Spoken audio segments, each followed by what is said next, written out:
Bonjour à toutes et à tous, merci de votre présence, merci d'être venus si nombreux parler pédagogie ce soir. Je suis particulièrement honoré pour ma part d'être l'invité des chapiteaux du livre, ici à Béziers, honoré d'être également l'invité de la Maïf qui retransmet cette conférence par Internet, honoré d'être dans un programme particulièrement prestigieux qui incarne à mes yeux dans sa diversité, avec tous les intervenants, mais aussi toutes les activités, tous les ateliers que j'ai pu voir tout à l'heure, précisément une belle opération de pédagogie au plus beau sens du terme. Alors je voudrais, en introduction, puisque le thème de cette conférence c'est de l'enfant consommateur à l'enfant citoyen, quelle éducation, rappeler que même si dans le langage courant, le mot éducation renvoie le plus souvent à la question scolaire, en réalité, le mot éducation est beaucoup plus large, bien évidemment. Un fameux célèbre proverbe africain dit qu'il faut tout un village pour élever un enfant et pas seulement une école. Et effectivement, il faut tout un village, même s'il faut fondamentalement une école. Il faut tout un village parce qu'il faut des parents qui assument la fonction de filiation, parce qu'il faut, autour de la famille nucléaire, tout un réseau, le réseau des frères, des sœurs, des oncles, des tantes, et chacun sait la place que les oncles et les tantes peuvent tenir dans l'éducation de l'enfant. Lacan avait cette belle formule pour parler de l'oncle. Il disait que pour l'enfant, c'était le père sans le pire. Je trouve que c'est pas totalement inintéressant. L'oncle est celui à qui l'on peut dire des choses qu'on ne peut pas dire à ses parents, celui avec qui on peut parler de choses dont on ne peut pas parler nécessairement avec ses enseignants. Il a donc évidemment un rôle éducatif tout à fait essentiel. Il y a aussi autour de la famille nucléaire et de la famille élargie, et en particulier dans nos sociétés, tout le tissu associatif, culturel, sportif, social, qui joue un rôle évidemment tout à fait déterminant dans l'éducation des enfants. Les mouvements d'éducation populaire à cet égard, en particulier depuis que Jean Zay, qui fut notre plus grand ministre de l'éducation nationale, leur a donné cette impulsion décisive, ces mouvements d'éducation populaire apportent à beaucoup d'enfants ces tiers-lieux, ces lieux dans lesquels ils peuvent à la fois choisir, coopérer, se développer et apprendre dans la liberté. Il y a aussi d'autres éducateurs, parfois moins identifiés, moins visibles, parfois qui se cachent derrière des objets et souvent derrière des écrans. Il y a des éducateurs derrière l'écran, pas nécessairement de bons éducateurs. En tout cas, il y a des gens qui conçoivent ce que mon collègue Bernard Stiegler appelle des industries de programmes. Programmes qui, on le sait, ont aujourd'hui un impact considérable sur nos enfants. Les enfants, à partir de 6 ans, les adolescents passent aujourd'hui plus de temps devant les écrans que devant leurs enseignants. C'est considérable. À partir de 12 ans, plus de temps devant des écrans d'ordinateur ou de jeux électroniques que devant des écrans de télévision. Et ce qui se passe entre l'écran d'ordinateur et l'enfant nous échappe très largement. Jadis, quand il n'y avait que 2 ou 3 chaînes de télévision et qu'on la regardait ensemble avec ses enfants, la même culture en quelque sorte était partagée et on pouvait en parler avec eux. Aujourd'hui, depuis qu'une grande partie des enfants ne regardent plus M6, puisque M6 ayant découvert que ça ne parlait pas aux jeunes, ils ont fondé W9. Depuis qu'une grande partie de ces enfants regardent W9 ou Gulli avec un plateau repas dans sa chambre ou dans leur chambre, nous ne sommes plus tout à fait sûrs que nous ayons avec eux la moindre culture commune. Alors oui, il faut interroger l'ensemble de ceux et de celles qui concourent à l'éducation des enfants pour se demander quelle éducation aujourd'hui, quelle éducation pour un enfant citoyen, pour un enfant à la hauteur des défis du monde de ce temps, à la hauteur des défis d'une démocratie qui se cherche et d'une crise qui, elle, s'est trouvée.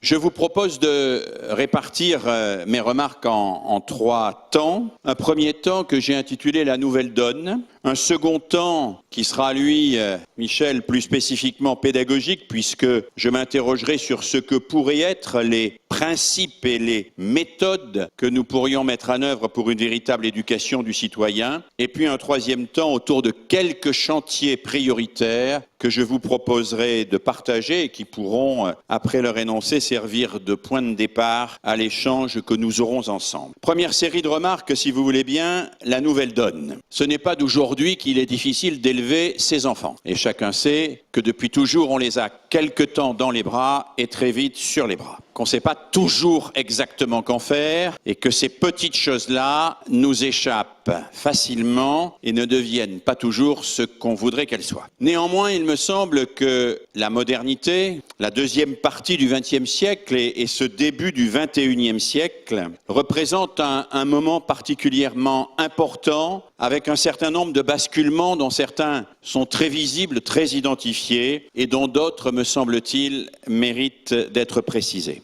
Alors bien sûr, nous le savons, nous vivons dans une société qui a abandonné les grands récits unificateurs. Le christianisme, le marxisme, sous leur forme traditionnelle, ne disent plus aujourd'hui quel est le sens de l'histoire. Et sur l'histoire, nous savons que nous tâtonnons, voire que nous bégayons ensemble. Et puis, nous sommes dans une société dont les finalités ne sont plus données en quelque sorte de manière verticale, théocratique.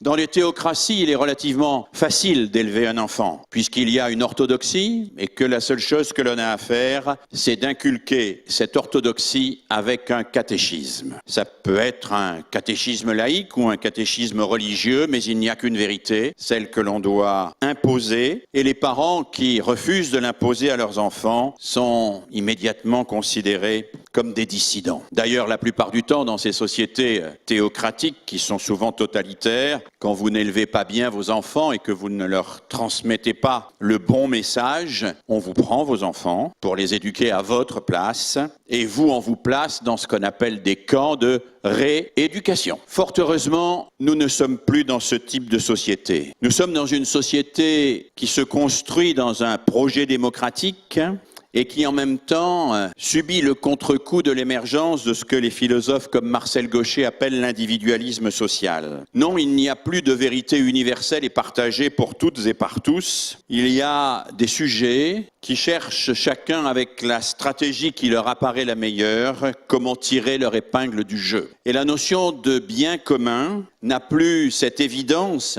qui l'avait caractérisé pendant des siècles, dès lors qu'il existait des clercs qui, eux, connaissaient le bien commun et pouvaient bien évidemment nous l'imposer et en décider à notre place. Un collègue philosophe, Guy Coq, dit que la démocratie est un régime formidable, mais qu'elle rend l'éducation non seulement difficile, mais presque impossible. Presque impossible, dit-il, parce que dès lors que nous ne sommes pas d'accord ensemble ici sur ce qu'est la vie, sur ce que doit être le futur, sur les valeurs qui pourraient nous réunir, eh bien, quelle éducation commune pouvons-nous donner à nos enfants? C'est une des questions que la modernité nous pose. C'est, me semble-t-il, une des questions essentielles à laquelle nous devons réfléchir. Mais à côté de ce panorama extrêmement général, il y a aussi un certain nombre de phénomènes moins identifiés ou moins facilement identifiés, alors qu'ils sont, comme la lettre volée d'Edgar Poe, d'une visibilité absolue, là, sous nos yeux, et qu'on ne les voit pas toujours. Le démographe Paul Yonnet, décédé l'an dernier, dit que la plus grande mutation anthropologique de tous les temps depuis l'origine de l'humanité, c'est la contraception. C'est-à-dire le fait que maintenant, dans nos sociétés occidentales, la quasi-totalité des enfants, ce sont des enfants désirés, voulus par leurs parents. Ce sont donc des enfants qui viennent combler un désir que l'on a d'eux, qui est le désir de leurs parents. Et bien sûr, que les enfants soient désirés, qu'ils viennent combler notre désir n'est pas en soi chose grave. Mais ce qui peut le devenir, c'est que nos enfants comblent notre désir en devenant des objets simplement dévolus à notre propre satisfaction. Effectivement, nous pourrions ainsi réactiver le mythe de Pinocchio ou celui de Frankenstein, ces mythes de la fabrication de l'homme par l'homme, ces mythes complètement fous qui laissent entendre que l'on pourrait peut-être non seulement désirer nos enfants, mais aussi fabriquer nos enfants. Fabriquer, ça n'est pas faire naître, c'est bien plus que cela. Fabriquer, c'est les prendre pour des objets et décider de ce qu'ils doivent être. Or, une des caractéristiques de la modernité, c'est sans doute cette tentation-là, celle de la toute-puissance sur l'enfance, corrélée paradoxalement au fait que l'on érige aussi l'enfant à naître tout-puissant. Car en effet, dès lors que l'enfant est l'enfant du désir, dès lors que nous avons voulu qu'il soit là, nous voulons bien évidemment qu'il nous aime, qu'il comble ce désir. Et nous sommes nombreux à vouloir qu'il nous aime. Alors souvenez-vous, c'était la semaine dernière, ou il y a 15 jours, ou il y a un mois, c'était l'anniversaire de la petite Sarah ou du petit Adrien. Il y avait là son père, sa mère, ses grands-parents, paternels, maternels, ses oncles, ses tantes, quelques amis, quelques voisins. Chacun était là pour l'anniversaire de l'enfant, chacun avec son appareil photo, chacun avec son cadeau. Et l'enfant est là au milieu, et l'enfant a compris. Il a compris qu'il avait le pouvoir. Qu'il a le pouvoir de dire à la grand-mère « ton cadeau est plus beau que celui de maman ». Qu'il a le pouvoir d'aller voir l'oncle et de lui faire un baiser alors qu'il ignore le frère. Et que nous allons en souffrir. Parce que nous lui avons donné ce pouvoir. Parce que nous lui avons donné un pouvoir extraordinaire qui est de nous faire plaisir parce que nous nous sommes subordonnés en quelque sorte au fait que nous étions l'adulte qu'il allait choisir et dont il allait décider qu'il était le bon parent ou le bon grand-parent. Finalement, la tentation de la modernité, c'est de laisser nos enfants désigner les bons éducateurs au lieu d'assumer cette fonction d'éducateur. C'est paradoxalement de se vouloir tout-puissant et de laisser à nos enfants cette toute-puissance-là. Alors, nous ne sommes pas bien sûr condamnés à ce processus et à cette mécanique. Nous ne sommes pas condamnés à subir la tyrannie d'un enfant qui ferait en quelque sorte en permanence chanter les adultes pour obtenir de lui des satisfactions de plus en plus nombreuses et obtenir de lui que l'on lui passe tous ses caprices de jour en jour. Nous ne sommes pas condamnés à cela. Mais ne pas être condamné à cela, c'est assumer délibérément, clairement, lucidement, farouchement que nos enfants ne sont pas nos jouets, que nous n'avons pas fondamentalement besoin qu'ils nous rendent ce que nous leur donnons en estime et même en amour, qu'ils sont des sujets que nous devons contribuer à éduquer, à faire advenir au monde pour qu'ils deviennent des individus libres de leurs faits et gestes, libres de penser par eux-mêmes, libres de s'émanciper. Alors oui, il y a une nouvelle donne aujourd'hui, mais cette nouvelle donne n'est pas simplement liée à ce phénomène à la fois démographique et anthropologique que je viens d'évoquer. Elle est liée au fait que ce phénomène est en quelque sorte instrumentalisé d'une manière fantastique par un système commercial qui a fait de l'enfance un cœur de cible. Oui, mesdames et messieurs, nos enfants sont un cœur de cible pour les publicitaires. Oui, 43% des produits que les parents achètent en supermarché sont prescrits par leurs propres enfants. Oui, la publicité s'adresse prioritairement aux enfants, y compris et surtout dans ces émissions de télévision du matin que vous ne regardez pas ou peu, mais que 40 à 45% des enfants d'école primaire regardent. Émissions de télévision qui sont entrecoupées de spots publicitaires sans même que les génériques viennent marquer la césure entre le dessin animé et la publicité. Et là, dans cet état du matin, qui est un état d'attention flottante, les enfants reçoivent une multitude de messages subliminaux. Demande, exige, fais acheter. Et si on n'achète pas ce que tu demandes d'acheter, c'est qu'on ne t'aime pas. Il y a, me semble-t-il, aujourd'hui, l'émergence de ce que Bernard Stiegler appelle le troisième âge du capitalisme, le capitalisme pulsionnel. Stiegler explique que le premier âge du capitalisme, ce fut le capitalisme industriel, Zola. Que le deuxième âge du capitalisme, c'est le capitalisme financier, Goldman Sachs. Celui qui bouge encore, pour combien de temps on ne sait pas, mais qui fait pas mal de dégâts. Et puis il y a déjà le troisième âge du capitalisme qui est en place, directement dans le prolongement du second, qu'il appelle le capitalisme pulsionnel. C'est celui qui met au cœur de nos vies en permanence le mot d'ordre « consomme », achète,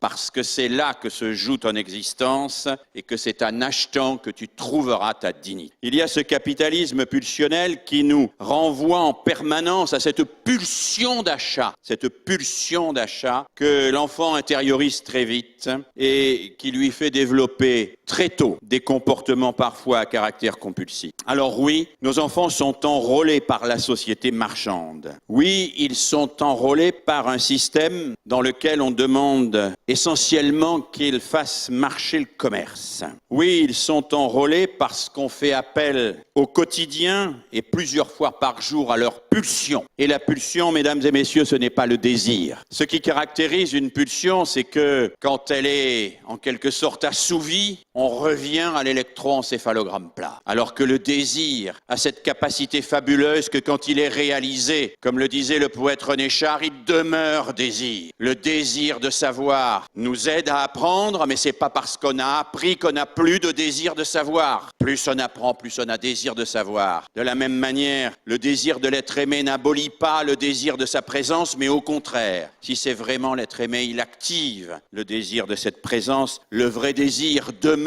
désir, alors que la pulsion meurt quand on lui a donné satisfaction. La pulsion renvoie à notre cerveau reptilien, elle renvoie à l'animal qui est en nous. Le désir renvoie à ce que nous construisons, ce qui nous construit aussi. Le désir renvoie à la capacité que nous avons d'anticiper le futur, de nous donner un avenir possible, d'imaginer cet avenir et de le construire. Alors aujourd'hui, bien sûr, le grand danger, c'est que nos enfants vivent dans la réalisation permanente de la pulsion et n'aient plus le temps dans ce monde-là de construire des désirs. La pulsion, c'est tout de suite, immédiatement. Tout de suite, immédiatement. La pulsion, c'est ce qui n'aide pas à penser, mais qui abolit la pensée, qui vous empêche même de penser, parce qu'il faut courir après la satisfaction immédiate et non pas réfléchir aux enjeux de ce que l'on va faire, ce que l'on va dire, de ce que l'on va construire. Alors, dans ce contexte-là, la question du sujet, comme l'évoquait tout à l'heure Michel Tozzi en introduction, devient absolument décisive. L'éducation a toujours eu et a encore plus aujourd'hui comme objectif d'aider à l'émergence d'un sujet que nous ne fabriquons pas, mais que nous contribuons à faire émerger. Qu'est-ce qu'un sujet ? Je ne veux pas me lancer avec vous dans une dissertation difficile sur cette question, mais disons que c'est un être humain qui assume sa part de contingence.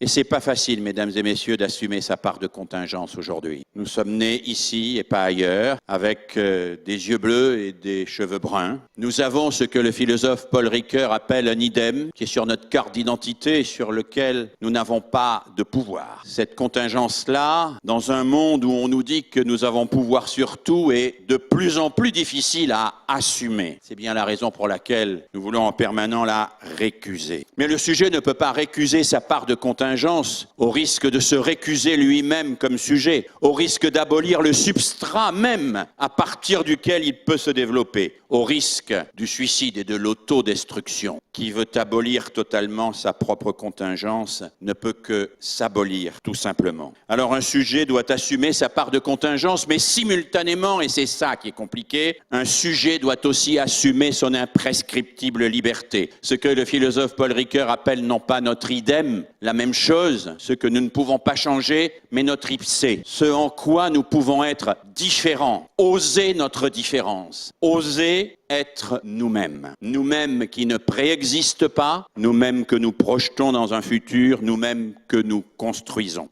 Alors pour cela, pour articuler son idem et son ipse, eh bien, il faut passer par quelque chose sur quoi mon collègue Michel Tozzi a beaucoup travaillé, c'est la capacité de penser par soi-même, la capacité d'échapper aux stéréotypes, la capacité de desserrer l'étau de la pulsion pour prendre le temps de la réflexion. Desserrer l'étau de la pulsion pour prendre le temps de la réflexion. C'est la raison pour laquelle je dis souvent que l'éducation nous impose de travailler avec nos enfants au quotidien, que ce soit dans la famille ou dans l'école, sur des temps de décélération. Desserrons l'étau du tout de suite, de l'immédiateté, de la pulsion qui veut sa réalisation immédiate pour laisser passer, pour laisser s'immiscer doucement, difficilement, un peu de temps pour penser, pour réfléchir, pour anticiper aux conséquences de ce qu'on fait pour soi, pour les autres, pour la société, pour la planète. Et c'est ainsi qu'un sujet peut se construire,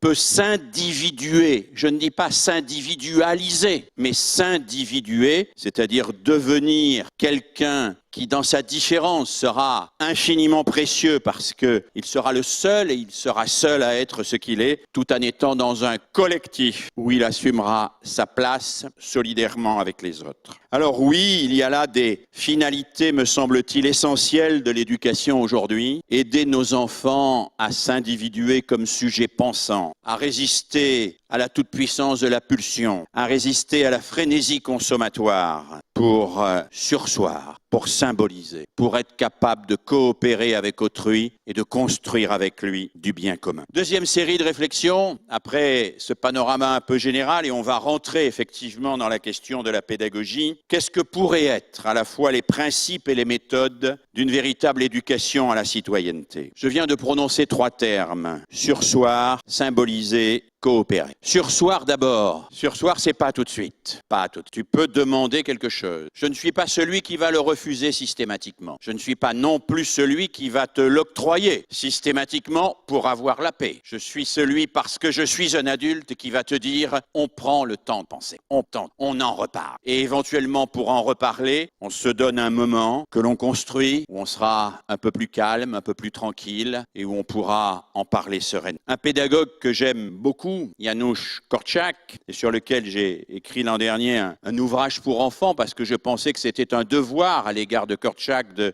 transmettre sa pédagogie aux enfants. Un pédagogue qui est mort dans les chambres à glace de Treblinka en 1942, nous a donné sur ce point des leçons absolument merveilleuses. Nous sommes dans l'entre-deux-guerres. Korczak est à Varsovie, il recueille les orphelins, il recueille les enfants des rues, il recueille la racaille, et il tente de leur construire à tous ces enfants le plus bel orphelinat qui soit. Alors il va même traverser toute l'Europe, il va même faire des plans lui-même, faire venir des architectes fabuleux et fantastiques. Il va inaugurer cet orphelinat, et le soir même ou le lendemain, ils auront tout saccagé. Alors on aurait pu dire, à quoi bon? À quoi bon tout cet effort pour des gamins qui saccagent tout? C'est pas ce que va dire Korczak. Korczak va dire les gamins sont comme ça, on va pas se résigner à ce qu'ils soient comme ça, on va faire en sorte qu'ils deviennent autrement, qu'ils réfléchissent avant d'agir. Alors il est affronté à un problème, Korczak, très compliqué. C'est celui des bagarres. Les gamins se bagarrent tout le temps. Alors il invente un système tout à fait curieux, qui est un système de points, un peu dans le genre de ce que nous avons inventé depuis avec le permis de conduire. Il donne 10 points bagarre par semaine à chaque enfant. Une grande bagarre, on enlève 4 points. Une moyenne bagarre, on enlève 3 points. Et une petite bagarre, on enlève 2 points. Une insulte, on enlève qu'1 point. Et il dit, faites attention, hein, vous avez à gérer correctement vos points. Parce que si vous dépensez tous vos points lundi soir, c'est dehors. Et les gamins, ils ont besoin de manger, besoin de survivre. Ils veulent pas être mis dehors de l'orphelinat. Alors ils calculent. Au début, il y a même un petit trafic de points qui s'organise dans l'orphelinat. Mais quand chaque repère le trafic de points, il met un terme et se met à discuter. Fais attention. Enfin, gaspille pas tous tes points dès le lundi. C'est vrai qu'il t'a énervé, mais bon, peut-être que tu peux y réfléchir un peu, puis garde tes points. Puis tu imagines, si tu gardes tous tes points pour samedi, tu pourras te payer 2 grosses bagarres. Et alors Korczak dit ceci, entre naïveté et philosophie grandiose, le système des points, ça ne marche pas tout le temps. Les gamins continuent à se battre. Mais il y en a quelques-uns qui se mettent à réfléchir avant de se taper dessus. Ça paraît pas grand-chose, ça, hein? Réfléchir avant de se taper dessus. C'est pourtant tout à fait fondamental. C'est pourtant le point de départ de la civilisation. C'est pourtant ce qui peut commencer à faire reculer chez les enfants, mais partout, la barbarie. Comme ça marche pas très bien, le système des points, il invente en permanence de nouveaux systèmes pour empêcher les bagarres. Et un des systèmes plus célèbres de Korczak, c'est celui de la boîte aux lettres. Il découvre un jour que les gamins se battent tout le temps, mais qu'ils sont dans cette impulsivité, qu'on pourrait peut-être tenter quelque chose. Alors, après avoir essayé de leur interdire de se battre, après avoir essayé de les punir par qu'ils se battaient, il finit par leur dire, écoutez, maintenant ça suffit, à partir d'aujourd'hui, vous pouvez taper sur n'importe qui, n'importe quand. Mais à une condition, c'est de le prévenir par écrit 24 heures à l'avance. Et il fait installer dans l'orphelinat une boîte aux lettres. Une boîte aux lettres. C'est extraordinaire, la boîte aux lettres. Extraordinaire parce que Korczak explique qu'est-ce qui va se passer avec la boîte aux lettres. Bien sûr, il y a des enfants qui ne sont pas contents parce qu'ils ne savent pas écrire ou ils ne savent pas lire. Korczak dit qu'à cela ne tienne. Vous n'avez qu'à dicter à ceux qui savent écrire ou vous faire lire par ceux qui savent lire. Pas d'objection, objection non retenue. Alors les enfants se mettent à réfléchir. Ils sont bien obligés de faire ce que dit Korczak, donc ils commencent à écrire des lettres type « ta tête ne me revient pas, je te taperai dessus demain », etc. Korczak, toutes les heures ou toutes les 2 heures, relève le courrier et puis distribue le courrier. Et puis les enfants commencent à se répondre par lettres. Puis les enfants écrivent aussi à Korczak pour lui dire, lui, sa tête ne me revient pas, j'ai envie de le frapper. Et Korczak, le soir, répond à chacun des enfants. Et commence ainsi à se mettre en place dans l'orphelinat une correspondance qui à la fois, dit Kortchak, diminue considérablement les bagarres et améliore la maîtrise de la langue. Ça peut paraître anecdotique et sans doute trouverez-vous cette méthode bien naïve. Elle n'est pas si naïve que ça. Les praticiens de ce qu'on appelle la pédagogie institutionnelle, sont des héritiers de la pédagogie freinée, proposent ce qu'ils appellent la pratique du conseil. Le conseil, c'est un moment ritualisé dans la classe, un moment où l'on peut dire des choses. Mais le corollaire, c'est qu'on ne peut pas dire ces choses-là en dehors du conseil. C'est-à-dire que pendant la classe, si on n'est pas content d'un exercice, si on a envie de taper sur un voisin, eh bien, on le fait pas. Et si on commence à le faire, le maître dit non, c'est pas le moment. Tu en parleras au conseil. En attendant, éventuellement, tu l'écris sur le cahier de la classe ou tu mets dans la boîte aux lettres de la classe un petit mot pour expliquer que tu veux qu'on parle de cela au conseil, mais c'est au conseil qu'on en parlera. Pas maintenant, pas tout de suite. On va y réfléchir et on va se donner pour en parler un rituel de prise de parole, un rituel qui permet de s'écouter, un rituel qui permet à chacun d'entrer dans une discussion collective. Alors oui, le sursis, vous voyez, est absolument essentiel. Et je crois qu'aujourd'hui, nous avons besoin de construire en permanence ces espaces de sursis, qui sont les espaces de la pensée, en réalité. Ne pas faire tout de suite, réfléchir, parfois écrire. J'ai eu pendant plusieurs années la chance d'animer une université populaire d'ATD Quart Monde pour des parents en très grande difficulté sociale. Et ce que je leur proposais essentiellement comme exercice, c'était d'écrire à leurs enfants. Pourquoi ? Parce que ces parents ne cessaient de me dire qu'ils ne pouvaient pas leur parler. Ils me disaient, mais j'essaye de leur parler et ça marche pas, ils m'écoutent pas. Alors j'ai dit, écrivez-leur, on ne sait pas écrire, on va l'écrire ensemble. Je vais vous aider, on va écrire. Puis vous mettrez la lettre sur le lit, sur le bureau. Et puis, il la lira, il la relira. Peut-être qu'il ne répondra pas parce que les enfants ne répondent pas. Parce que même si ça les touche, ils ne vont pas vous dire ta lettre, ça m'a fait un super plaisir, ça m'a touché, je suis vraiment content. Aucun ado ne vous dit ça. Si vous rencontrez des ados qui vous disent vraiment, tu es un parent exceptionnel, la manière dont tu agis avec moi est absolument superbe et ta fermeté alliée à ta confiance me permettent de me développer dans les meilleures conditions, faut se méfier, il est malade. L'ado normal, il vous dit « j'en ai rien à foutre ». Mais c'est pas parce qu'il vous dit « j'en ai rien à foutre » qu'il en a rien à foutre. Et c'est surtout pas parce qu'il vous dit « j'en ai rien à foutre » qu'il faut plus lui parler. Et c'est surtout pas parce qu'il veut pas vous écouter qu'il faut pas lui écrire. C'est justement là qu'il faut lui écrire. Et je vous jure qu'il la gardera, la lettre. Qu'il la gardera et que peut-être même, il la gardera infiniment plus longtemps et infiniment plus longtemps que toutes les paroles que vous aurez pu lui dire, peut-être plus longtemps que vous ne pourrez lui survivre. Alors oui, je crois que nous avons à inventer ces espaces de communication qui permettent à la pensée là de s'immiscer dans l'immédiateté, dans le tout de suite, dans le pulsionnel. Il faut surseoir, et je dis, et c'était le premier verbe, il faut aussi, et c'est le deuxième principe, apprendre à symboliser. Le symbole, c'est ce qui permet de rendre présent ce qui est absent dans un premier temps. La première symbolique, l'enfant la construit quand la balle roule sous le canapé et qu'il ne la voit plus et qu'un jour il découvre, il comprend, c'est ce que Piaget appelle le stade de la permanence de l'objet, que ce n'est pas parce qu'il ne voit plus la balle qu'elle n'existe plus. Elle continue à exister même quand on ne la voit plus. Je dirais qu'à cet égard, il y a un certain nombre d'adultes qui n'ont pas construit le stade de la permanence de l'objet. Parce que quand il ne vous voit plus, il ne pense plus que vous existez. Mais pour l'enfant, c'est un progrès considérable de comprendre que la balle continue à exister quand il ne la voit pas. Et qu'il peut la nommer, qu'il peut y penser, qu'il peut même faire des choses dans sa tête avec cette balle, qu'il peut la faire sauter, qu'il peut la faire rouler, et que dans sa tête, on peut manipuler une balle. C'est cela, la construction du symbolique, et c'est cela, la naissance de la pensée. Après, le symbolique va s'inscrire dans un langage élaboré, bien évidemment. Et puis, progressivement, le symbolique va s'inscrire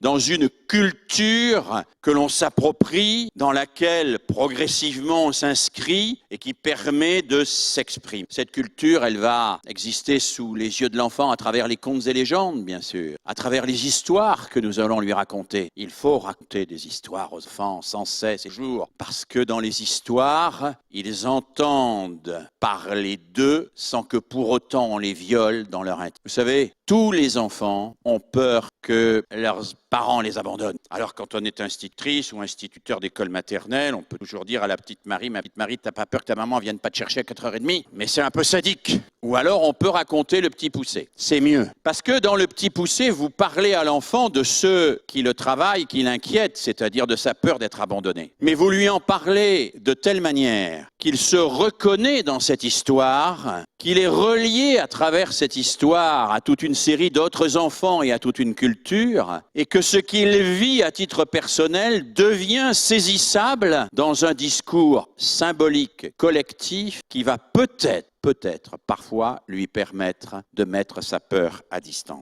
Alors oui, il faut faire entrer les enfants dans cette culture-là, parce que la culture, je la définis volontiers ainsi, c'est ce qui relie ce que chacun a de plus intime avec ce qu'il y a de plus universel. Qu'est-ce que nous avons de plus intime si ce n'est nos peurs, nos angoisses, nos désirs? Qu'est-ce qu'il y a de plus universel si ce n'est le Mahabharata dont parlait Carrière cet après-midi? Et qu'est-ce que transmettre une culture si ce n'est offrir cette reliance, comme dit Edgar Morin, entre ce que je ressens et ce qui a été porté à un degré de perfection dans la forme qui fait que je m'y retrouve et que d'une certaine manière la catharsis va pouvoir jouer là à fond. C'est cela, transmettre, et c'est cela, inscrire nos enfants dans le symbolique. Nos enfants ont besoin de ce symbolique parce que le symbolique ne fait pas mal, parce que le symbolique développe l'imaginaire, parce que le symbolique leur permet de vagabonder par la pensée. Le contraire du symbolique, si j'avais à le définir, si j'avais à trouver un nom pour le désigner, je dirais c'est l'obscène. L'obscène, c'est quand on dit tout, qu'on montre tout. Et quand on montre tout et qu'on dit tout, il n'y a plus rien à penser. L'obscène, c'est quand il n'y a plus ce travail sur ce qui fait sens, ce qui réunit. Quand il n'y a que la vision narcissique de soi-même à travers la multitude des écrans de la télé-réalité. Oui, il faut permettre à nos enfants d'entrer dans le symbolique plutôt que de patauger dans l'obscénité. Oh, ils peuvent patauger dans l'obscénité, il leur suffit d'ouvrir YouTube, Dailymotion ou de regarder les émissions de télé-réalité. Là, rien n'est caché. Tout est montré. C'est pas comme dans le no japonais où il faut lever le petit doigt d'1 millimètre pour dire qu'il y a un orage et que la foudre vient de tomber et que la maison a explosé. Dans le symbolique, il y a une économie de moyens pour une force psychique des effets, alors que dans l'obscène, il y a débauche de moyens pour une platitude des effets et aucune mobilisation psychique, si ce n'est l'avachissement dans le voyeurisme. Alors oui, je crois que contre l'avachissement dans le voyeurisme, il faut développer la pensée symbolique, il faut la développer à travers la littérature, il faut la développer à travers la science aussi, parce que la science, c'est précisément la construction de modèles symboliques qui nous permettent de penser l'univers, de nous penser dans l'univers. Et les enfants sont éperdument amoureux de science. Regardez-les tous lire des mangas de science-fiction, regardez-les tous se précipiter voir des films de science-fiction, et regardez-les tous tirer la gueule devant la loi de Joule.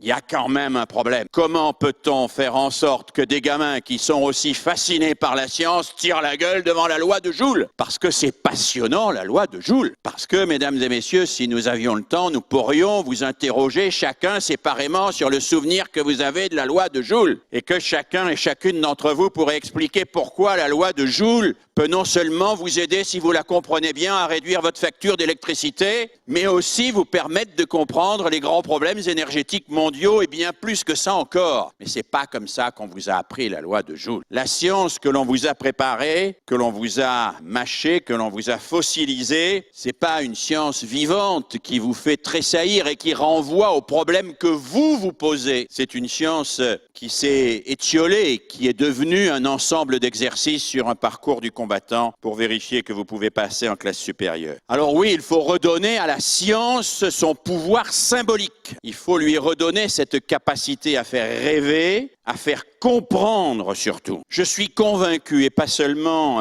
à titre de militant, mais aussi à titre de chercheur, qu'il n'y a pas un enfant qui ne vibrera pas si on y met un peu d'enthousiasme devant la théogonie d'Hésiode ou devant Darwin, et qui ne se dira pas qu'il se joue là quelque chose qui le concerne directement, parce que c'est de l'humain dont il est question, de l'humain, c'est-à-dire de lui. Surseoir, symboliser, coopérer. Coopérer, bien sûr, c'est compliqué dans un univers construit autour de l'individualisme et de la concurrence. C'est compliqué dans un univers où on ne passe pas son temps à se comparer à soi-même, mais plutôt à se comparer aux autres. Coopérer, c'est compliqué parce que ça nécessite des institutions, surtout si l'on veut coopérer, non pas pour instrumentaliser les autres, mais pour construire du bien commun. Parce que le bien commun ne préexiste pas. Nul n'a le privilège de le connaître avant les autres. Il naît de la coopération. Il naît de la capacité à le construire ensemble, minutieusement, en prenant les contradictions à bras-le-corps, en regardant qu'il y a des logiques contradictoires qui opèrent dans la réalité et qu'on ne peut pas, comme ça, réconcilier miraculeusement. Coopérer, c'est chercher ce qui réunit plutôt que ce qui sépare, et c'est chercher aussi en quoi nous pouvons nous projeter ensemble dans le futur pour assurer non seulement notre survie, mais le développement de ceux qui vont venir après nous. Alors oui, on peut mettre en place en classe, comme en famille, comme dans tous les dispositifs éducatifs, des structures de véritable coopération. Mais à condition, bien sûr, de ne pas confondre la coopération avec la division prématurée du travail, c'est-à-dire la séparation spontanée entre les concepteurs, les exécutants et les chômeurs. Parce que c'est comme ça que ça se passe en général, mesdames et messieurs. Mettez 5 élèves de 5e ou 5 étudiants d'université sur une tâche, que ce soit la description d'un insecte ou la mise en schéma de la philosophie de Hegel. Dans 9 cas sur 10, il y en a 1 ou 2 qui savent faire et qui font, un qui connaît l'orthographe, qui corrige les fautes, un qui a des images chez lui et qui les apporte, et 2 qui n'ont rien de tout ça et qui font rien parce que s'ils faisaient quelque chose, le résultat serait moins bon et qu'il vaut mieux qu'ils fassent rien et qu'ils soient compensés de leur inaction par l'identification dans le produit. Alors oui, coopérer, c'est pas facile parce que spontanément, c'est pas de la coopération, c'est de la division du travail qui produit. Coopérer, ça implique qu'on fasse régulièrement tourner les tâches, que l'on mette systématiquement en place des systèmes de régulation. Il y a un pédagogue que j'admire beaucoup pour avoir fait ça, qui a été un de ceux qui, à mon avis, a fait le plus progresser la pédagogie sur cette question, un pédagogue aujourd'hui très largement oublié qui s'appelle Anton Makarenko, qui dans les détachements qu'il avait mis en place avec les gamins abandonnés après la révolution bolchevique, avait systématiquement imposé que dans tous les groupes, il y ait une rotation des tâches à la fois sur les contenus, la cuisine, le bois, etc., et toutes les tâches, mais aussi sur les rôles, c'est-à-dire entre celui qui commande et celui qui exécute, parce qu'il faut, disait-il, quelqu'un qui commande, mais en éducation, il ne faut jamais que ce soit toujours le même qui commande. Alors l'apprentissage de la coopération, c'est un apprentissage qui nécessite une présence de l'adulte forte, et je le dis en assumant le mot complètement, c'est un apprentissage qui, comme celui du sursis et comme celui de la symbolisation, nécessite des contraintes éducatives. On a le pédagogie. Ces contraintes, c'est des dispositifs, c'est des rituels, on l'évoquait tout à l'heure. Ce sont parfois des contraintes techniques ou matérielles qui peuvent paraître anecdotiques. Il y a moins de 2 heures dans cette salle, on parlait de l'Oulipo, l'ouvroir de littérature potentielle, et on donnait lecture, je crois, de textes de l'Oulipo ou de textes rédigés avec la méthode de l'Oulipo. Parmi les méthodes de l'Oulipo, il y en a une que j'utilise souvent avec mes élèves et avec mes étudiants, qui est le lipogramme. C'est l'interdiction d'utiliser une lettre. Une méthode qui a été portée à l'incandescence, et si je puis me permettre, par quelqu'un qui s'appelle Georges Perec, dans un livre qui s'appelle La disparition, qui est un livre de 350 pages écrit sans la lettre E, la lettre la plus utilisée de la langue française. Prouesse littéraire, mais disait Georges Perec, fabuleux outil d'imagination. Jamais je ne me serais cru capable d'imaginer des choses aussi inventives, expliquait-il, si je ne m'étais pas donné cette contrainte. Il arrive que la contrainte soit féconde, et si le pédagogue refuse l'autoritarisme inutile, celui qui est là simplement pour avoir la paix, comme je le disais tout à l'heure, il est celui qui en permanence cherche les contraintes utiles, c'est-à-dire les contraintes qui permettent l'émergence de la pensée, qui permettent l'émergence de l'intelligence, qui permettent l'accès à la connaissance, qui permettent bien évidemment la construction d'un sujet. Troisième et dernière série de remarques, et j'en aurai terminé, quelques-uns des chantiers qui, me semble-t-il, s'ouvrent à nous pour concrétiser un petit peu ces pistes-là. J'en ai identifié 4 ou 5, mais on pourra tout à l'heure dans la discussion en évoquer beaucoup d'autres. Le premier premier chantier qui me tient à cœur, c'est celui que j'appelle réinstitutionnaliser les lieux éducatifs. François Dubé a écrit il y a quelques années un ouvrage qui s'intitulait La crise des institutions, je crois que c'était le titre, mais je n'en suis plus tout à fait sûr, dans lequel il montrait que l'institution scolaire, comme l'institution hospitalière, comme l'institution judiciaire, était en train de s'étioler et que les intérêts individuels prenaient le pas sur la cohérence du collectif. L'école est complètement dans cette logique. Les collèges en particulier, il m'arrive encore de temps en temps d'y aller, m'étonnent toujours de gigantesques halls de gare avec moins de panneaux de signalisation, des salles indifférenciées, à l'exception de quelques salles de spécialité dans lesquelles se déversent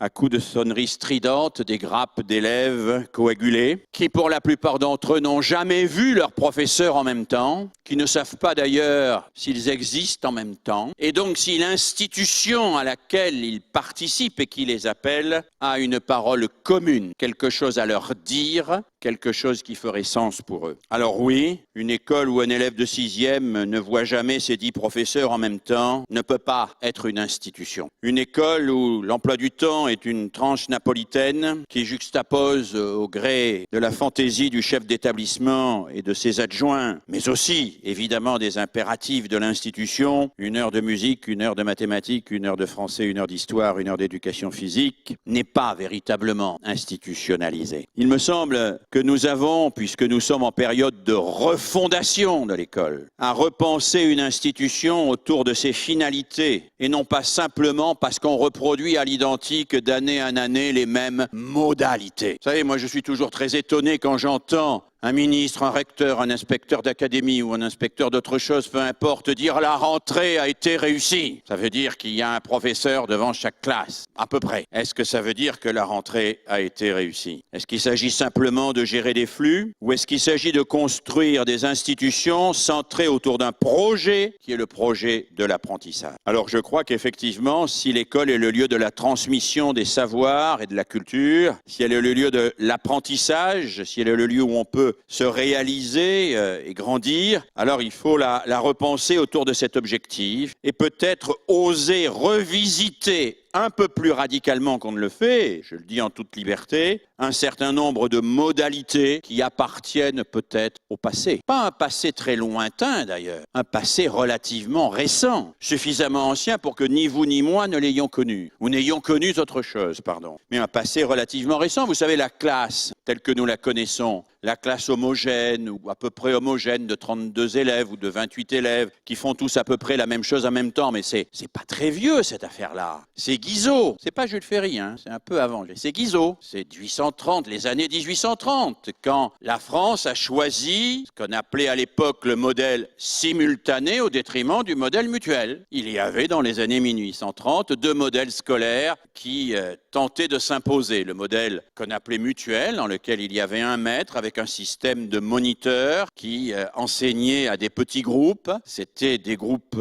globalement plus importants que nos classes aujourd'hui, mais d'âges différents, où les élèves étaient organisés dans ce qu'on pourrait appeler des ateliers, système qui avait beaucoup de succès en Angleterre, qui avait été utilisé en France par Charles Démia par exemple. Et puis il y avait le modèle dit simultané, celui imposé par Jean-Baptiste de La Salle, celui où un maître enseigne la même chose à des élèves censés être du même niveau et qui doivent faire la même chose en même temps. La querelle a été très dure dans les années 1830-1835 autour de ces 2 modèles, la querelle des modèles on l'appelait. On passe sur le jeu des alliances. Pour faire gros, les conservateurs étaient du côté du modèle simultané, les progressistes du modèle mutuel, les catholiques du modèle simultané, les protestants du modèle mutuel. Mais c'est finalement le modèle simultané qui l'a emporté. Il l'a emporté parce que pour Guizot, qui était à l'époque aux commandes de ce qu'on appelle l'éducation nationale, eh bien, il présentait cette garantie verticale et hiérarchique, et je cite Guizot, qui permettait d'avoir l'inculcation précise de ce que l'on veut faire entendre à chacun et à chacune des Françaises et des Français. Je crois que Guizot se trompait d'ailleurs, on peut être aussi précis avec le modèle mutuel qu'avec le modèle simultané, mais si je me suis permis de vous rappeler ça, c'est simplement pour vous dire que ce que nous prenons comme des allants de soi. Ça va de soi qu'une école, c'est des classes d'élèves qui ont le même âge, qui travaillent à un moment déterminé, en fonction de conflits d'intérêts extrêmement précis, qui a probablement constitué un progrès à ce moment-là, mais dont rien ne nous empêche de la réinterroger et de nous demander si elle est encore pertinente historiquement au regard des finalités de notre institution scolaire. Institution réinstitutionnalisée, plutôt que de laisser paresseusement se pérenniser des structures sans les interroger. Deuxième chantier qui me paraît évidemment très essentiel, c'est celui des programmes. Les programmes aujourd'hui, chacun le sait, sont lourds, complexes,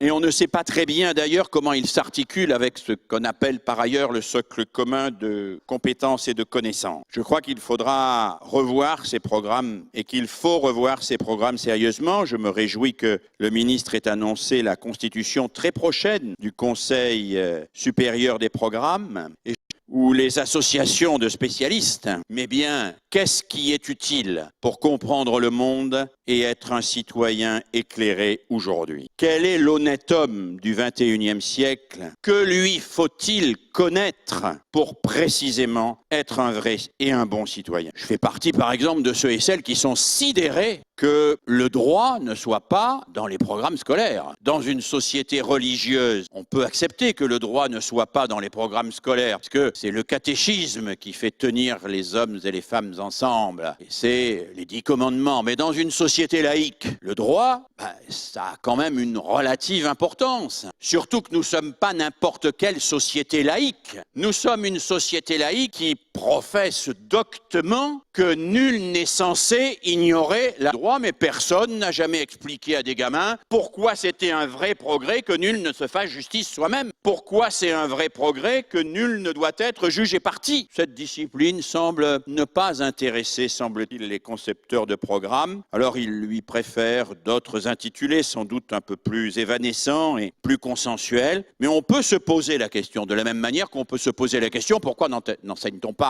très clairement la médecine et la santé dès l'école primaire, en discipline de plein exercice? Pourquoi? Moi, je suis partisan qu'on remette tout ça à plat et qu'on se dise, il n'y a pas de tabou. Il n'y a pas de tabou. Si la médecine et le droit sont plus importantes que les mathématiques et la géographie, peut-être qu'il faut chercher une solution intermédiaire. Ou en tout cas, ne pas se contenter du statut. Troisième chantier qui me tient vraiment beaucoup à cœur, c'est celui de l'évaluation. Non pas que je croie qu'il faille supprimer en termes d'exigence le travail qu'il a fait. Mais aujourd'hui, l'évaluation n'existe quasiment pas. Nous sommes dans une situation de laxisme généralisé. Un élève peut avoir 5 à sa première dissertation de français en seconde, 6 à la deuxième, 4 à la troisième, et puis courir comme ça jusqu'à la fin de l'année avec un chapelet de mauvaises notes, sans que jamais on lui ait dit ta dissertation, là, il y a ça, ça, ça et ça qui va pas, tu vas me la refaire, t'avais 5, t'auras 10. Parce que une évaluation qui te contente de pointer les échecs au lieu de donner les outils pour progresser n'est pas une évaluation. C'est un outil de classement, c'est un outil de distillation fractionnée de la population scolaire dans cette espèce de grand cracking qui doit produire les élèves des classes préparatoires aux grandes écoles en laissant une partie de la population au bord du chemin. Et pour rappeler qu'il y a un pays au monde, celui de Descartes, où il y a un examen considéré comme le nec plus ultra de la scolarité, où un 13 en physique peut rattraper un 8 en français. Est-ce qu'il y en a un ou une parmi vous qui pourrait justifier cette aberration? Au nom de quoi un 13 en physique peut-il rattraper un 8 en français ou l'inverse? C'est quand même extrêmement étrange. Imaginez qu'on applique ça à la formation professionnelle, par exemple. C'est-à-dire que le plombier qui sait déboucher très bien n'aurait pas besoin de savoir souder, il pourrait rattraper sa note en soudure par une bonne note en débouchage. C'est un plombier, c'est sûr que vous hésiteriez à faire venir chez vous en cas de panne. Mais celui qui rattrape son 7 en français par un 13 en physique, il va à l'université, ce qui n'empêche pas ceux qui défendent le baccalauréat, parce que c'est un examen sérieux qui vérifie les compétences des élèves, de se plaindre de la baisse extravagante du niveau en français à l'université, parce que quand même c'est triste, et c'est vrai, mais forcé que ce soit triste, puisque par le système des coefficients et la mise en place systématique de la débrouillardise à la place de l'autonomie, notre système d'évaluation est devenu une grande loterie.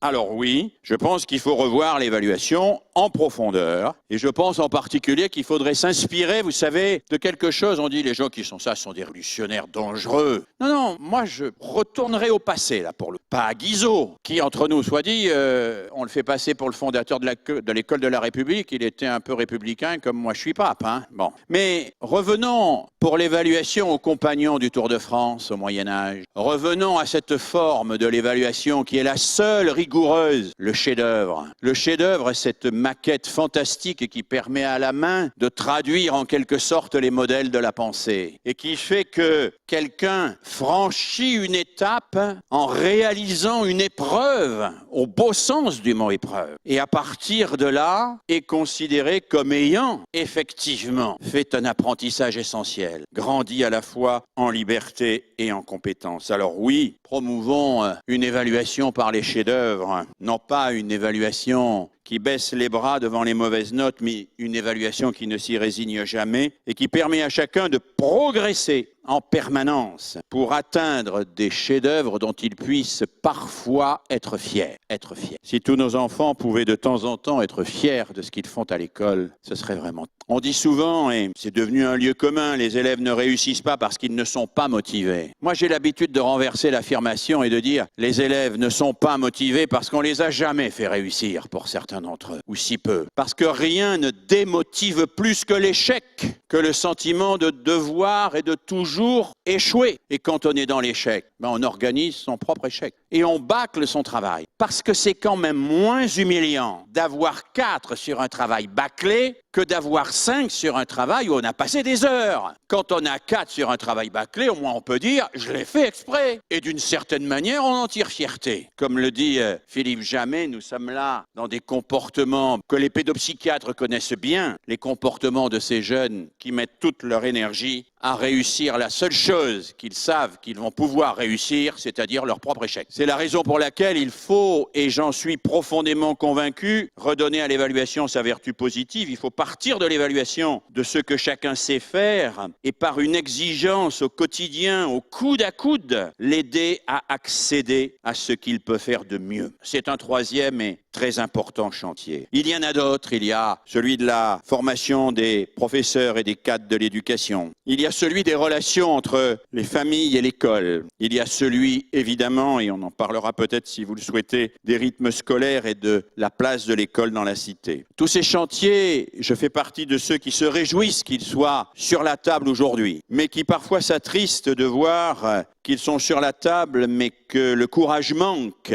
pour aller au-delà du simple constat et pour imaginer des solutions nouvelles. Je conclus, puisque mon temps est terminé, en vous disant que je crois à la démocratie, mais je crois aussi que la démocratie est un régime infiniment fragile. Et je crois que la démocratie a besoin fondamentalement d'éducation. D'une éducation à la pensée, d'une éducation à la liberté, d'une éducation à la coopération, d'une éducation qui suppose des adultes debout, droit dans leurs bottes, capables de dire où ils vont et pourquoi ils y vont, qui suppose des adultes qui peuvent entendre ce que disent les enfants sans nécessairement les approuver, qui peuvent leur proposer un certain nombre de choix à travers lesquels ces jeunes peuvent se réaliser et qui peuvent et qui doivent ne jamais se résigner à la fatalité, ne jamais se résigner à ce que quiconque ne soit exclu à jamais du cercle des humains. Voilà, merci de votre attention.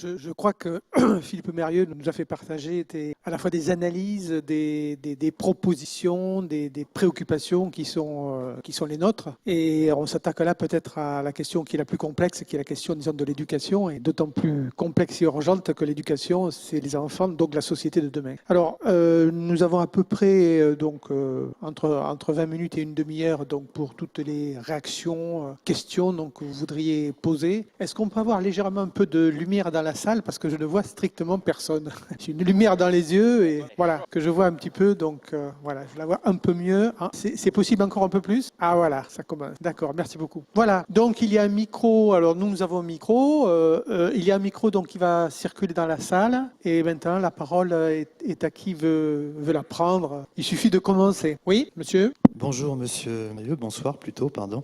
Bon, moi c'est Daniel Mercier, j'ai un passé lointain de formateur et je me suis longtemps alimenté de vos travaux, donc je vous en suis reconnaissant. Et puis c'est vrai qu'après j'ai été un petit peu du côté de la philo, là je suis à la retraite et j'ai renoué un petit peu avec mes anciennes amours et je me suis intéressé aussi à la philosophie de l'éducation de Marcel Gauchet, à tous ses travaux actuels qui sont, me semble-t-il, très, très intéressants. Et donc je voudrais essayer peut-être de revenir sur peut-être un des aspects, parce qu'il y a beaucoup de choses avec lesquelles effectivement je suis vraiment en accord avec tout ce que vous avez dit, mais il y a peut-être un aspect sur lequel j'aurais aimé qu'on s'interroge. C'est un aspect relatif à la question de la transmission et de l'éducation comme transmission, comme passage de relais d'une génération à l'autre. Parce que bon, quand vous dites par exemple en éducation il ne faut que ce soit jamais le... Alors bon, c'est pas vous qui le dites, vous reprenez je crois une formulation, je me souviens plus qui l'a émise, c'est quelqu'un qui dit en éducation il ne faut que ce soit jamais le même qui commande. Hein. J'ai repris cela parce que ça me paraissait intéressant au sens où ça posait en creux un petit peu la question justement de la position de l'éducateur par rapport aux apprenants, aux élèves. Parce que bon, vous faites souvent référence, surtout dans votre deuxième partie, au dispositif de communication, de coopération, comment vous ne posez pas la question. Alors, il me semble qu'il y a un certain nombre de questions peut-être qu'il faudrait poser, plus politiques peut-être, qui sont moins pédagogiques mais plus politiques. C'est-à-dire par exemple la question des contenus à transmettre, parce que finalement, il y a transmission parce que c'est Hannah Arendt qui disait que on allait tester comme ça l'amour que les parents pouvaient avoir pour leurs enfants, à leur capacité à assumer justement cette transmission des savoirs, des valeurs, des normes de la société dans laquelle ils vivent, pour préparer justement les nouveaux venus à ce monde tel qu'il est, à charge pour eux peut-être à ces nouveaux venus de transformer le monde s'ils le souhaitent, mais au moins faire un peu ce passage de relais. Et donc il me semble que c'est important de poser la question dans ces termes-là. Je parle trop. Bon, alors excusez-moi. Effectivement, c'est toujours difficile. Mais la question, elle est difficile. Enfin, elle est difficile à résumer. Mais est-ce que vous êtes d'accord pour dire que apprendre, c'est sortir de soi, c'est c'est se confronter à des mondes symboliques, à des mondes de signification finalement, qui au départ nous sont opaques, auxquels on est étranger, et qu'il faut des passeurs et des enseignants effectivement capables de nous guider dans ces mondes symboliques, et que de ce point de vue-là, il faut bien qu'ils aient quelque part une position d'autorité pour le faire. Oui, ma réponse est oui.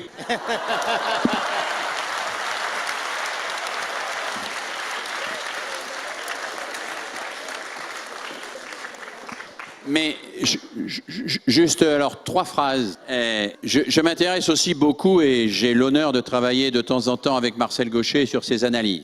Parmi les analyses de Marcel Gauchet, il y en a une qui me paraît absolument déterminante, sur laquelle d'ailleurs je lui ai demandé de travailler avec moi pour un ouvrage futur qui doit paraître l'an prochain, qui est celui du rapport entre la pensée, le plaisir et la souffrance. Marcel Gauchet dit quelque part que nous avons vécu une mutation absolument fondamentale parce que dans les sociétés traditionnelles, l'homme souffrait par le corps et se sauvait par l'esprit. Alors que ce qui caractérise les sociétés contemporaines, c'est que l'homme jouit par le corps et que la pensée lui apparaît comme une souffrance. Ou si vous préférez, pour l'élève moyen, il vaut mieux prendre son pied plutôt que de se prendre la tête.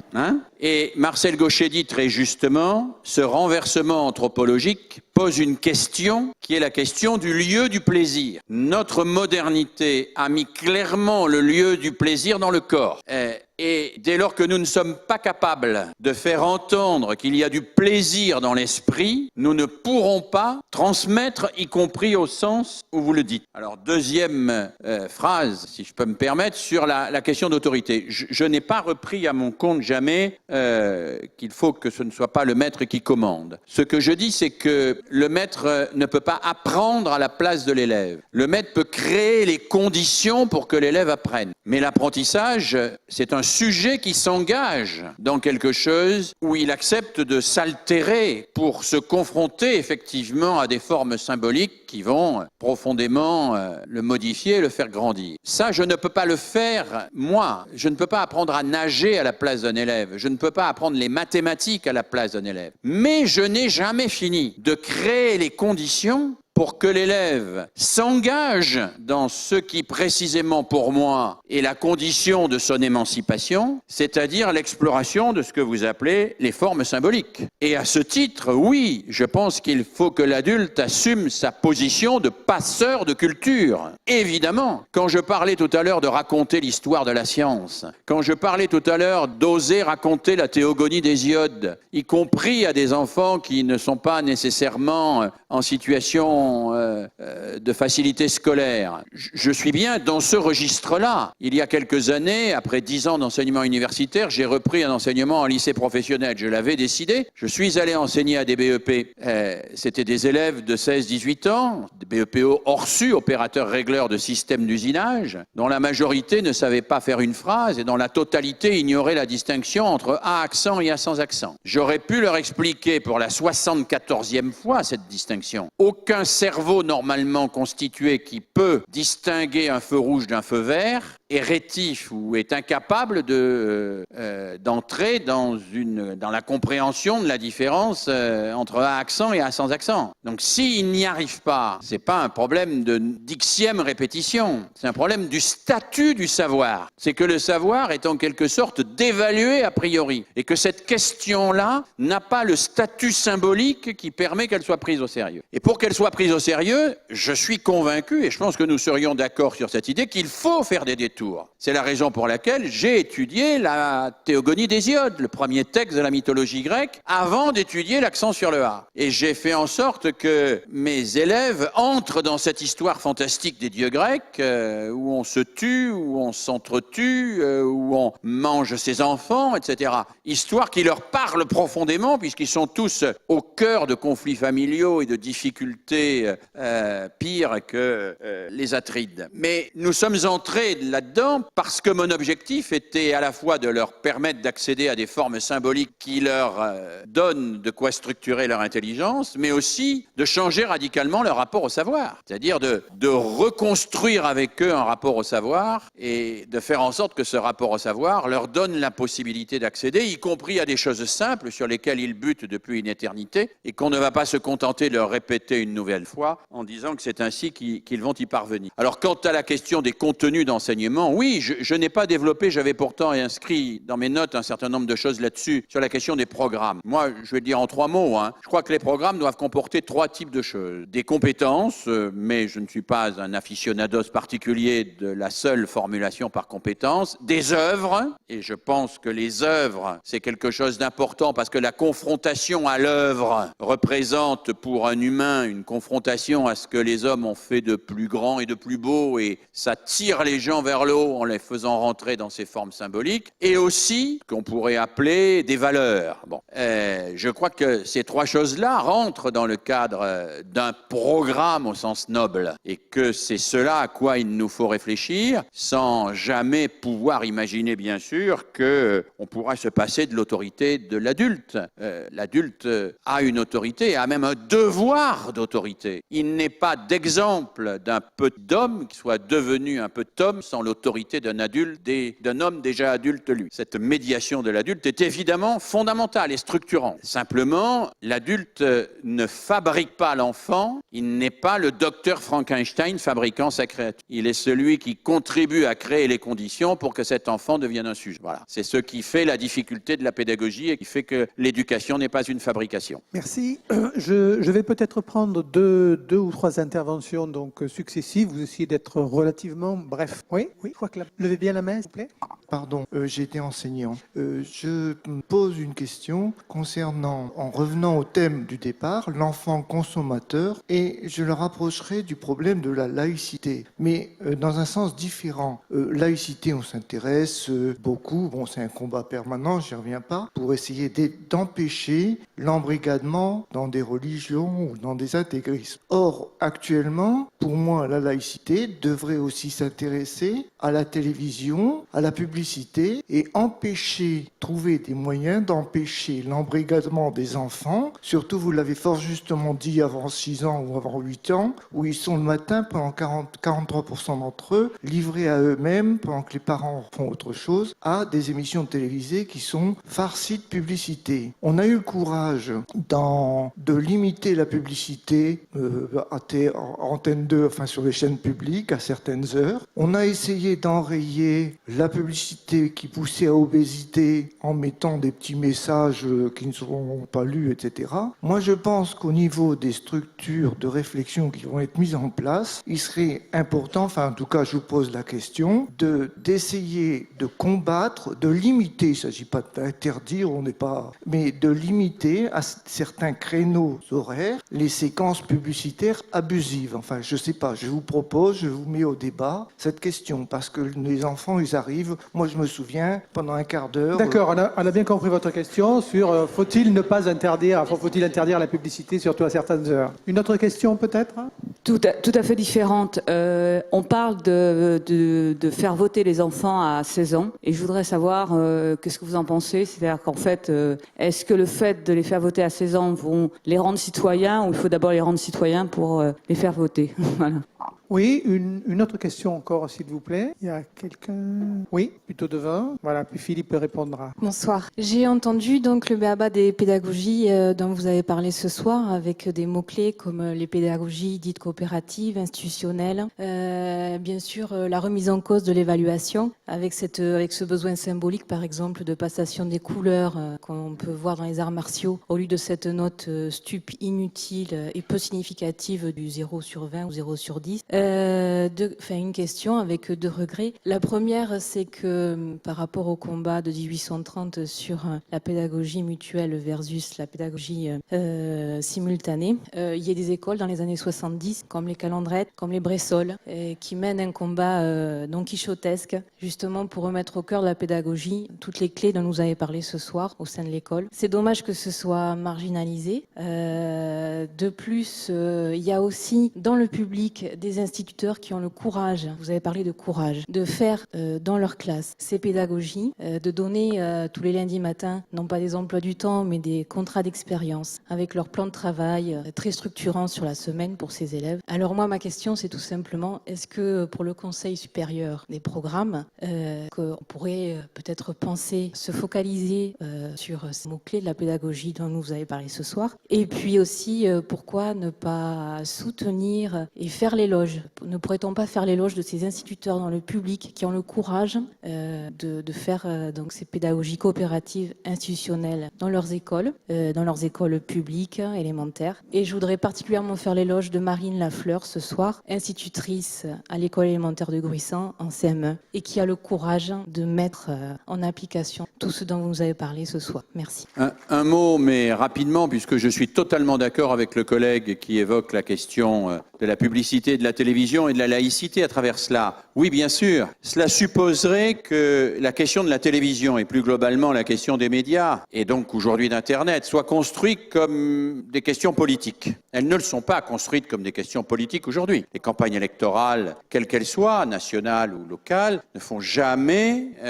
n'organisent jamais de débat sur la télévision qu'il nous faut. On propose éventuellement de mettre une personne de plus au CSA ou de ne pas faire nommer le président de France Télévisions par le président de la République, mais c'est les seules questions qu'on verse au débat. La question de la nature politique de ces médias et de la façon dont les citoyens pourraient contribuer à leur régulation n'est jamais véritablement posée. Pourtant, il y a des choses qui ont été expérimentées dans des pays étrangers qu'on pourrait parfaitement reprendre à notre compte. La Belgique, qui n'est pas si loin, il y a eu parfois quelques problèmes de gouvernement, a fait adopter sans la moindre difficulté une mesure qui consiste à interdire la publicité 10 minutes avant et 10 minutes après toute émission à destination de la jeunesse, et a fortiori à l'intérieur des émissions à destination de la jeunesse. Un certain nombre de pays, y compris en Amérique du Sud, que je connais un peu, imposent à toutes les chaînes de télévision qui diffusent un journal télévisé pour adultes d'en diffuser un à destination des 8-12 ans et un des 12-16 ans, de telle manière à décrypter une actualité qui est difficilement compréhensible pour des enfants et à leur donner la possibilité d'entrer dans le monde avec un peu moins de brutalité parfois et un peu plus de subtilité et d'intelligence, plutôt que de les faire bombarder par des images violentes où on voit s'opposer des sunnites et des chiites, chose dont aucun enfant de 8 ans ne sait à quoi ça correspond, sauf à le rapporter à des personnages d'un jeu vidéo qui se mitraillent réciproquement pour s'anéantir à satiété. Voilà. Donc je crois que nous devons nous emparer de ces questions qui touchent à la télévision. Nous devons aussi nous emparer de l'utilisation plus globalement des médias et en particulier d'Internet. Je discutais tout à l'heure avec le responsable de l'équipe qui organise la retransmission de cette soirée et il m'expliquait, et je partage totalement son point de vue, l'importance qu'il y aurait à penser autrement et d'une manière moins verticale, mais plus horizontale, plus coopérative, la transmission de l'information, de mettre à disposition des données d'une manière qui soit plus facile, sans pour autant que ce soit n'importe quoi. Oui, je crois que nous avons un vaste champ d'exploration dans ce domaine et qu'il est tout à fait anormal, je le dis très simplement, que les télévisions dans leur ensemble et les médias dans leur ensemble qui ont des droits n'aient pas aussi des devoirs en matière d'éducation. Je pense que dès lors que l'on emprunte l'espace hertzien ou le câble, dès lors que l'on emprunte les réseaux sociaux, on doit avoir des devoirs éducatifs. Et on ne peut pas échapper au devoir d'éduquer, parce que le devoir d'éduquer, c'est le devoir de prendre soin des jeunes générations, de prendre soin de ceux qui viennent, de ceux qui arrivent, qui sont encore fragiles, qui ont besoin à la fois d'être protégés et d'être introduits dans le monde pour pouvoir le comprendre et y agir. Donc je crois que oui, c'est un débat central, c'est un débat fondamental, mais c'est un débat occulté aujourd'hui, et il faut bien dire qu'il est occulté parce que ce sont les puissances de l'argent, et essentiellement les puissances de l'argent qui tiennent aujourd'hui les médias et pour lesquelles la question de l'éducation n'a strictement aucune importance, puisqu'elle est tellement au-dessous de celle de la rentabilité et des bénéfices qu'ils peuvent réaliser. Deuxième question, le vote à 16 ans. Moi, je ne sais pas répondre à cette question. Je jouerai volontiers mon joker. Je crois que oui, peut-être on peut imaginer que le vote à 16 ans permettrait une meilleure formation citoyenne. Je crois que dans cette affaire-là, l'âge n'est pas absolument la question déterminante. On pourrait parfaitement décider 16, 17, voire 17 et demi. Bon, personne n'est dupe. Chacun sait bien que ce n'est pas dans la nuit de ses 18 ans qu'on reçoit miraculeusement une espèce d'onction citoyenne qui vous permet de choisir enfin le bon candidat aux élections. Il n'y a pas de miracle de ce côté-là. Donc il y a un caractère arbitraire dans le choix d'une date de la majorité, en particulier la majorité citoyenne. On peut discuter de cet arbitraire et prendre en compte un certain nombre de faits sociologiques nouveaux. Ce qui me paraît beaucoup plus important, c'est de solenniser l'accès à la citoyenneté et donc à la majorité citoyenne. Je fais partie de ceux qui croient qu'il faut ritualiser la distribution de la carte d'électeur d'une manière forte, qu'il faut la distribuer de façon insistante en montrant ce que ça signifie, les droits et les devoirs que cela implique. Je crois aussi qu'il faut, à cette occasion-là, rappeler, et ça me paraît très important, qu'il y a un certain nombre de connaissances qui sont nécessaires pour bien exercer son devoir de citoyen et que ces connaissances ne sont pas acquises une bonne fois pour toutes à l'école, mais que c'est tout au long de la vie que l'on se forme comme citoyen. Et puis, je crois enfin, évidemment, que c'est dès le plus jeune âge que doit se mettre en place la réflexion et la pensée. Michel Tozzi est un des promoteurs en France et dans le monde, d'ailleurs, de la discussion à visée philosophique, des ateliers philo, comme on dit parfois d'une manière un peu simplificatrice. Et je crois que Michel ne me démentira pas, dès l'école maternelle. Dès l'école maternelle. Ça ne veut pas dire qu'on va faire voter pour l'élection à la présidence de la République République les enfants de l'école maternelle. Et ça veut dire qu'il y a des questions sur lesquelles on peut d'ores et déjà travailler avec eux, à condition qu'il y ait un protocole soit élaboré, qu'on prenne un certain nombre de précautions méthodologiques, qu'on forme ceux et celles qui vont mener ces discussions et qu'on contribue progressivement ainsi à faire émerger une pensée critique, une pensée citoyenne, la capacité de penser par soi-même. Alors, j'ai bien conscience de ne pas avoir répondu d'une manière claire à votre question, mais je dois vous dire que je ne saurais pas y répondre de manière claire. Voilà, que j'avoue de ce côté-là une certaine perplexité. Sur la troisième intervention, oui, bien sûr, j'ai pu donner le sentiment d'être caricatural. J'ai pu donner le sentiment que la machine école était totalement perclue de rhumatisme et que personne dans la machine école ne travaillait autrement. Si je l'ai fait, je m'en excuse. Je sais, comme vous, le travail acharné de ces instituteurs courageux, de ces professeurs courageux, de ces professeurs de lycée professionnel courageux, de ces professeurs de lycée d'enseignement général courageux, de ces formateurs d'adultes courageux, c'est-à-dire de tous ceux et de toutes celles qui placent la question de l'apprentissage et la question de l'accès à la pensée réflexive au cœur de leur pratique. Je sais le travail qu'ils mènent et je sais à quel point ce travail les occupe et les obsède d'autant plus qu'ils ont parfois le sentiment de ramer à contre-courant. Vous avez raison de dire qu'il y a en France des expériences de classe multiniveau qui renouent d'une certaine manière avec la tradition, évidemment en l'en renouvelant, de l'enseignement mutuel. Vous avez raison de dire qu'il y a des équipes complètes qui mettent en place un travail culturel exigeant, de haut niveau, qui permet à des élèves de rencontrer les formes symboliques dont parlait monsieur tout à l'heure et à travers cela de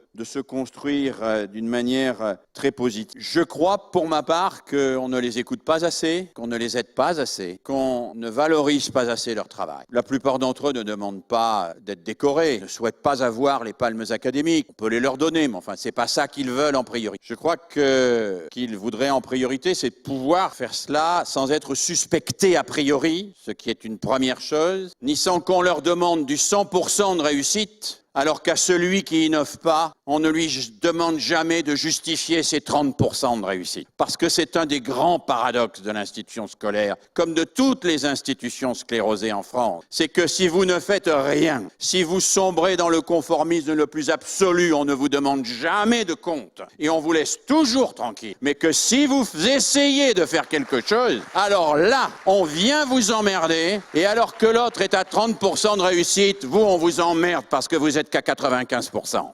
Je crois qu'il y a là véritablement quelque chose qui est le signe d'une société vieillissante, qui a peur